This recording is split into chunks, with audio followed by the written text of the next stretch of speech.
Мне всегда было интересно путь, как они начинали, как к этому пришли. Я думаю, даже для многих это было бы интересно. Театрального института.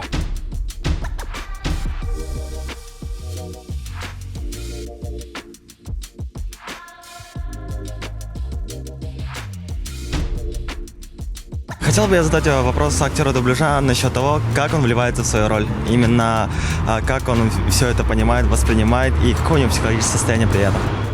В рабочем психологическом состоянии. Но это происходит ежесекундно, моментно. То есть у нас нет времени подготовиться к роли. Мы встаем за микрофоном, объясняют, что это за роль.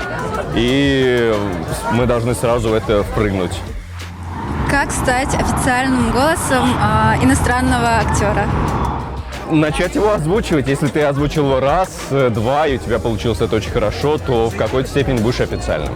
Бывают ли тупые персонажи, например, которые их бесят, и им приходится озвучивать? Вот, как они с этим справляются?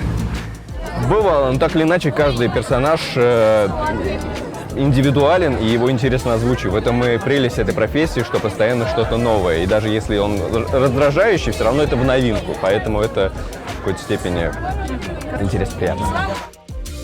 Ислам. Как у тебя получается менять так голос от высокого до низкого? И можно ли этому научиться? Природа и, так или иначе, какое-то актерское мастерство. Где они получают свою профессию? На актер дубляжа не обучался, я обучался на актера театра и кино. Это был Московский колледж, называется СПК. Там было актерское отделение, вот я 4 года отучился, получил диплом и вот.